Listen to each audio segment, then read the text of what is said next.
This is Frank Islam, Chairman and CEO of FI Investment Group and your host of Washington Current Review, where we interview leading voices from business and politics that impact you, the viewer. Today we are fortunate to have a guest, a distinguished guest, Congressman Raja Krishnamoorthy, a dear friend, and he represents one of the districts in the state of Illinois. Welcome to our show. Thank you for coming. Thank you, Frank. Thank you so much. It's good to see you. Same here. Thank you. So tell me, why did you run for Congress? Have you always dreamt when you were a kid, growing up in India, but you came here when I was very young, as I understand, yes, that you always wanted to serve our country? Oh, thank you for your service to our nation. Thank you very much. Thank you. No, I didn't think I would be in Congress. I'm so glad you're there. Thank you. I think that over time, I felt the calling for public service, and when the opportunity presented itself, I worked in different positions in government in an appointed capacity, always maintaining a job in the private sector. And then when the opportunity presented itself to run, I decided to run. And here I am in the U.S. Congress and trying to grow and strengthen the middle class. Good. And trying to expand the circle of inclusion so that we are tolerant, inclusive, and we don't discriminate against anybody based on any trait that they may possess. So you want to build a stronger, fairer, just, and tolerant America. And we're stronger together. Well, I think that our country is best when it's inclusive. That is true. And it's best when it puts as many people on the up escalator of the economy. So you're going to run for the re-election. That's correct. So what is your campaign themes that why would people elect you again? You know, I've tried to deliver on some of the promises that I made. And what promises did you make? I committed myself to doing everything to grow and strengthen the middle class. That means helping the working poor to enter the middle class, helping the middle class to expand. And then if people want to start a small business and take a risk and create wealth and prosperity for their community and country, to do that too. And so one of my signature achievements has been to pass a bill on modernizing our laws regarding career, technical, and vocational education. Okay. One of the reasons our economy is held back is because we don't necessarily possess all the skills to take the jobs that currently exist. There's 6 million unfilled positions in the workforce. That is a true statement. So there's a skills gap. And so what my bill does is it helps people to get the skills to fill those jobs.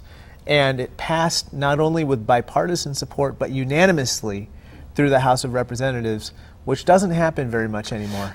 When the Congress is totally dysfunctional.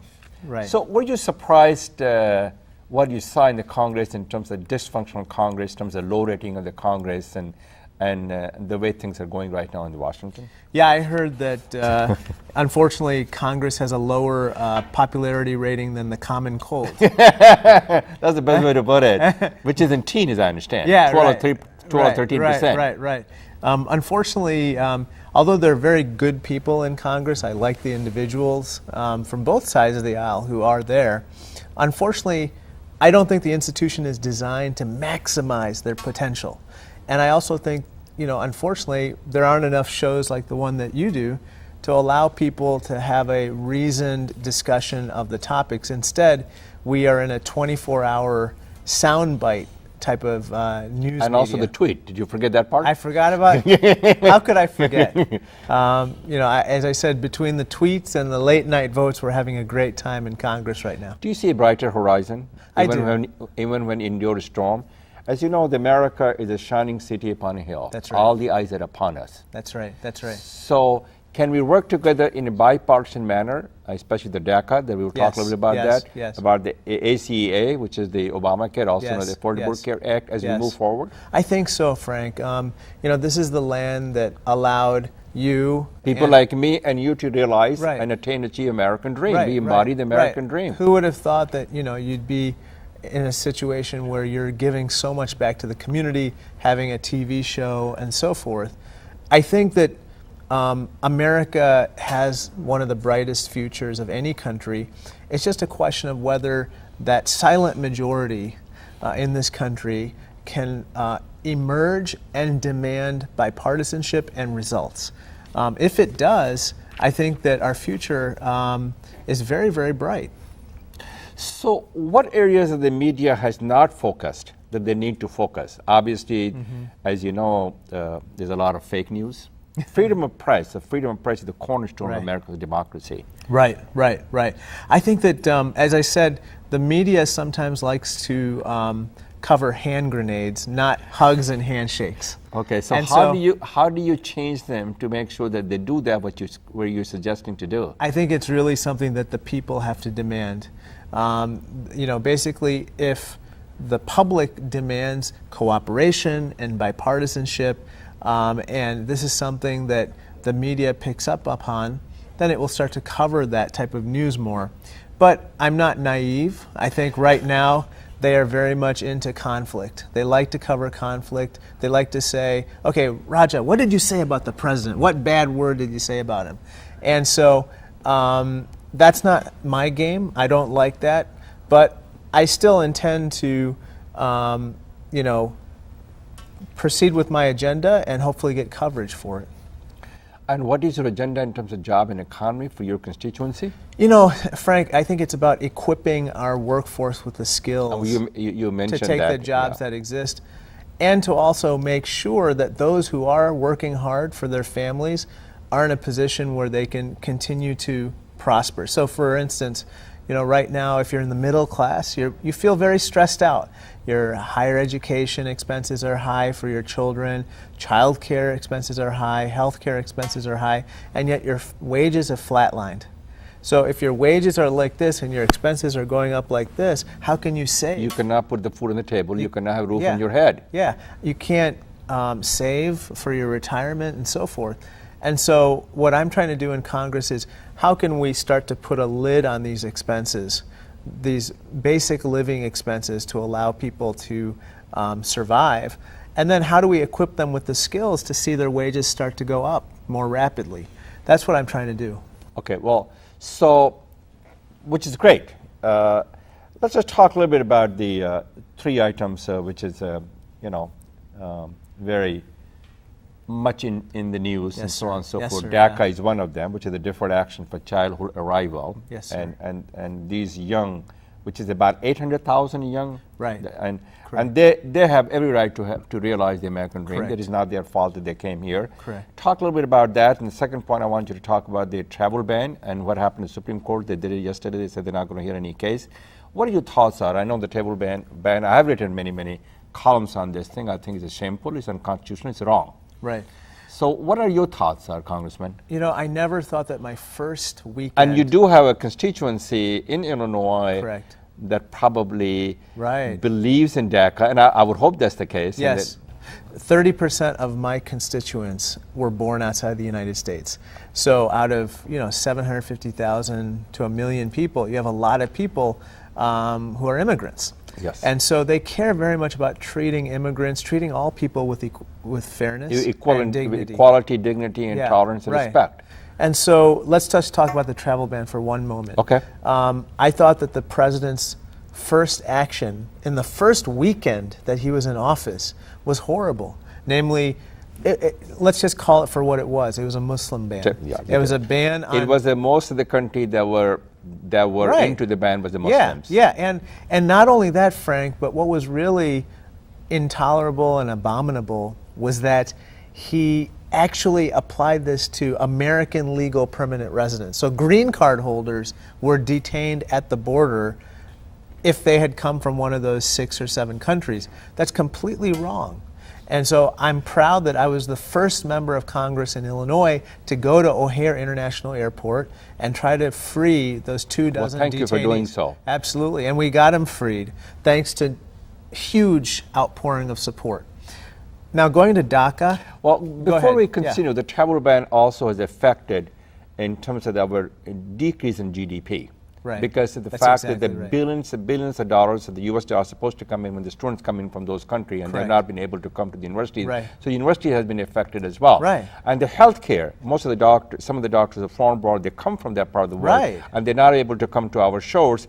And there are a lot of remote areas in the United States that are being affected. So is that a true statement, what I just said? I think so. I think a lot of businesses... So it's just a job, it also affects the job and economy as well. It affects the economy, Frank, because not only are these workers, they're employers, Yes. they're small business people, Yeah. and why would we want to shoot ourselves in the foot when we're trying to grow the economy? Now, obviously, we should always be trying to protect our homeland, no doubt about it, but this is not the right way. It's not only un-American, it's ineffective, and it hurts the economy at the same time. It also reduces your GDP. It reduces your GDP. So talk a little bit about the DACA thing. So basically, this is my opinion.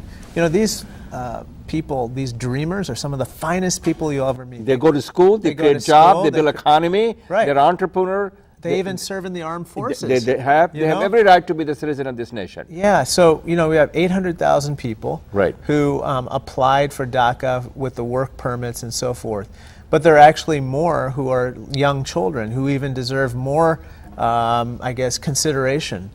And so what I've said is I'm very much in favor of the DREAM Act. I'm a co-sponsor in the House, and we have to pass it in December. That's my opinion. In any case, we have to put these people on a path to citizenship. We have to regularize their status. The majority of Americans, the vast majority of Americans, do not want them to be deported. This is the only country they know as home, and in many cases, English is the only language they know. And so they are as American as you and I are. Except they don't have a piece of paper right. that says that. And so let's change that. My question to you is, I want you to shed some light why the president has done what he has done. Right. And why is the Republican Party and do not speak up, step up, speak out against all these things? I think that... Do you think they're complicit? What I want to say is that it's time that they do the right thing on this, that they do, in some regard, come out of the shadows and speak up for these people. Because when I talk to them quietly and privately, the majority of them are with these dreamers. So why they don't speak out in public? I think they fear some kind of backlash from their base. From who? From their base. And I don't think they should. I think that even in their base, I think that there's a lot of support for these people. So we should not pander to the worst elements of any group. And I think these people should come out, speak up for their values, and corporate leaders and others should do the same. Everybody should. So let's just talk a little bit about and shed a bright light on it about the Affordable Care Act and yes. also known as Obamacare. Yes. And as you know, the Republican Party is trying to repeal it and replace it, not repair it, for the last 7 years. Right. I did know the 22 million people, according to the analysis from yes. the CBO, yes. Will not have insurance. Yes. There will be effect on the many other, for Medicaid Correct. also. Correct. And also many other things, and the 67% Americans support it. So my question to you is, would you shed some light why they do what they're doing, despite the fact the public is against it, and they continue to do the same thing over and over and over again, rather than concentrating on something that can build our economy and also so that we continue to be the leader of the world? It's rhetoric, Frank. It's political rhetoric. They back themselves into a corner, making this promise over and over again to their base that they were going to repeal this thing, knowing full well that that's nearly impossible to do. And now they're in a situation where they made a promise and they can't keep it, and they keep trying, and nobody's in support. At least no, it's not true. There's only 3 Republicans that stood up. I'm sorry. Let me correct myself. There's a minority in support. There's not a majority. And even within the Republican Party, we just saw 3 U.S. senators have come out against the current version of the repeal and replace bill. But there are still several senators. They obviously believe in it. They do, but there's a fundamental flaw in their belief or not, I don't really know, but they're trying to push their agenda. So that's where we come to, we need bipartisanship. That's exactly right. We need to work together. We need to mend, not end this, yeah. Okay? And so what I'm happy about is that Lamar Alexander and Patty Murray in the Senate are trying to work together on this. I think we should encourage them, and hopefully now that this repeal fever dissipated or hopefully will, we can then turn our attention back to a bipartisan fix. And that's exactly what we need is to repair it, Right. to make it more effective and to make it better Right. For the American consumers. Correct. And the bipartisan support, the best way to get it accomplished. That's right. That's right. So what message do you have for the audience, A, who want to become a congressperson like yourself, and also if they want to contribute to your campaign, how do they get hold of you? You embody the American dream. We are proud of what you have Well, done, thank what you. you're accomplishing, and what you're going to do for the Congress to make sure that the people's voices are heard, to make sure they have a seat on the table. So to give us a little bit, couple of things to the audience. Well, first of all, thank you so much for watching this program. I hope that you continue to pay attention to the issues as you are today. And thank you, Frank, for putting on this program. You're most welcome. And hosting it. This is a real big community service that you're performing, so thank you. I think everybody in the audience should consider getting involved. Now more than ever, we live in some turbulent times, Frank. And trying times. And trying times. And so, now is the time to speak up, speak out, and get engaged. Because there's an old adage, if you don't have a seat at the table, you're on the menu. And nobody should be on the menu. They should have a seat at the table. They should have their voice heard. And they should make sure that we progress in a way that is inclusive, tolerant, and lives up to the best values of America. I hope that some of you consider getting involved in campaigns, participating in government service. Perhaps one of you will run for office. Maybe one of you will run for Congress. Although please don't do so in my congressional district. Any other congressional district is fine. But on a more serious note, I think we need you. We need you to get engaged, and your participation makes a difference. We see that every single day on Capitol Hill.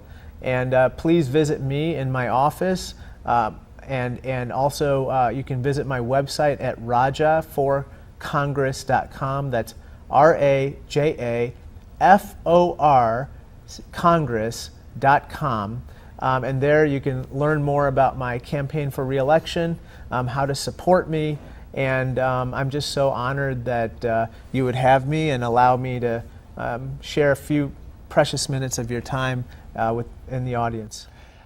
Congressman, we both of us have a shared history and shared heritage. That's right. And shared background. But a lot of Indian Americans are not politically engaged. Right. What can you do to tell them this is important to have a seat on the table, as you say, to make sure your voices are heard, and to make sure that the people are, if they're not politically engaged, just like we said, they will be on the menu. Right. So tell them a little bit to the audience, to the younger people, why they should be engaged politically, and why should they contribute financially to the candidate like yourself? Why it is important to them? I think that it's really important that you participate, because we need your voice and we need your talents now more than ever. If you don't voice your concerns, your opinions, your preferences, somebody else will. And that other person may or may not share your values and beliefs. So do you really want to delegate your ability to influence the future to somebody else? And for those of you with children, this is a no-brainer. You're right. Okay? You have to decide what kind of a world do you want your children to inherit? What kind of a world do you want them to live in? Do you want somebody else making that decision? That is correct. Right? I think that that's fundamentally the issue. If you're not making the decision, somebody else will. That is. And so do you trust those other people? Right? And so you need to vote, Frank. Indian Americans and others don't vote as much as they should, okay? But it's increasing, but not enough. And then secondly, I think Indian Americans, like other immigrant communities, were very focused on how do you achieve economic security. And in some cases, they have achieved it. Yes. They are the model immigrant to this nation. That's right. I mean, now is the time to look create outward. To create a future for the young generation. Correct. And also to make sure that America lives up to its best values. America is a land of laws, but it's also a land of immigrants. And although we may have come here on different ships, we're all in the same boat now. And so now that we're in the same boat, we got to row in the same direction. And that means getting other people to understand what makes America exceptional.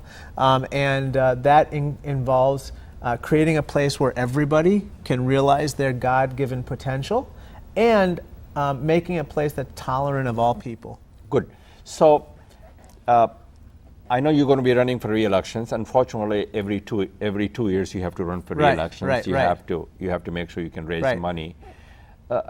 You said your major campaign themes, as I understand, is to make sure that we build a society that's a fairer, that's a just, that's a tolerant, and also you talk about the middle class economy. Correct. Make sure that they That's have exactly the right. lattice of opportunity, they can Yes, succeed. sir. When they succeed, all of us succeed. Yes, sir. Yes, sir. So my question to you is, do you have opponent in the, I'm sure you do have opponent, in the primary, or in the general election you probably will have the opponent? Correct. And why does your message to resonate to your constituency than their message will be? You know, I think that the reason why my candidacy hopefully is compelling to voters is because we are not just talking the talk, we're walking the walk. You know, every single day, Frank, I have an excellent staff who's very responsive to the needs of your constituency. Of constituents. You know, if you have an immigration issue or an issue with Social Security or Medicare, or if you just want a tour of the U.S. Capitol, you know, my You're staff, there to help. Yeah, I get to help, and it's my privilege and honor to help. But also, we're pursuing legislation that helps a lot more people as well across the country. I talked about career technical education, but I'm also working on trying to combat the rise in prescription drug prices through my seat on the Oversight Committee. I'm trying to do my best to make sure that child care expenses and higher education expenses and health care expenses, we can start to address these particular issues in a way that is beneficial to the all community, Americans. to all Americans. So you talk about higher education. Yes, sir. Not everybody can go to college or university because they cannot afford it, because they just do not think it's important. But as you also mentioned, there's several million jobs which is unfilled, and some of the jobs are into the trade. Yes, sir. And they need just to get a 3 years community college degree in order for them to become productive part of the 21st century workforce. Do you have that kind of view for your constituency, that how important it is for them to make sure that they can go to community college, they can learn trade, become a productive part of the workforce? Yes. You know, although a 4-year college may not be for everybody, an education has to be. Yeah, I agree. You need to get a skill, a credential, or a certification to get access to the greatest social welfare program devised by man. It's called a JOB, a job. Job. Very well said. And so, you know, Frank, you took kind of a low-level job when you first started. Yes. You rose through the ranks. You started a multi-$100-million company, and you sold it for a lot of money, but you're giving back. Yeah. You know, it's not like you're buying everything for yourself. Very you're well trying said. to give. Very well and said. I think a lot of people want to do what Frank Islam did. Well, thank you. And what Congressman is doing to serve their to our country. And thank you very much for coming over here. And thank you for your service to our country. Thank you, sir. And I wish you good luck as you go for your re-elections and so on and so forth. Thank you, sir. And thank you very much. Thank you. This is Frank Islam wishing you a great week, and thank you for watching.